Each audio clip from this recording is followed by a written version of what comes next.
Kita ambil center, circle, radius. Mungkin kita specify first, kita ambil apa, node lah kan, because it's a node. Okay, lepas tu baru kita kata center radius 1.3. So actually kena ambil node bukan ambil center, because dia tak ada center lagi. Okay, arahan kita ambil node akan kedua, draw circle center diameter, pilih titik A untuk center point, type 2.6 untuk diameter, tak enter. Okay, so ni enter point. Tadi kita guna center radius. Ingat kita kena guna function node. Okay, center diameter, lepas tu pilih titik A. So titik A tu tak ada, ambil node ni. Okay, node akan ni, lepas tu dia keluar berapakah diameter kita nak. 2.6. Kat sini dah tulis 2.6, ada kita 2.6. Okay, so soalan ketiga pula. Ni saya scroll dengan tekan mouse pada wheel tu, pada wheel circle. Okay, draw circle 2 point, pilih titik A dan titik B. Okay, sekarang kita buat yang ni pula, circle 2 point. Okay, yang ni pun kena ambil node juga.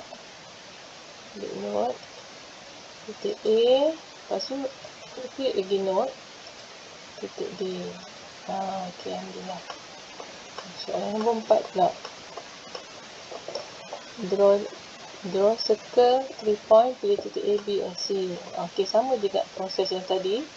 Circle, ambil 3 point. Lepas tu control, lepas tu ambil node 1, node lagi 2, node lagi 3. Alhamdulillah. Okay, step nombor 5, draw circle, tangent radius, pilih titik A dan B, type 1.3 untuk radius, enter. Okay, so A dengan B. So kita kena ambil node juga. Kita ambil circle, tangent radius yang ni. Right, lepas tu pilih titik A, ambil node juga macam tadi, titik A. Okay, kita ambil node lagi, titik B. Okay, tak terjadi. Lepas tu dia suruh kita masuk type 1.3 untuk radius.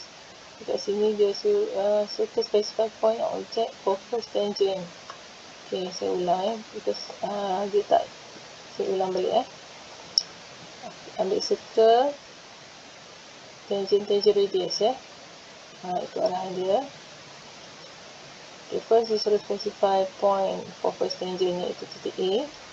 Tu saya ambil node. Lepas tu saya specify kat sini. Lepas tu dia suruh specify point of object focus tangent of circle. So kita dah ambil kat sini. Okay, kita dah ambil kat sini. Okay, dia nak suruh kita specify tangent. Kita ambil situ lah.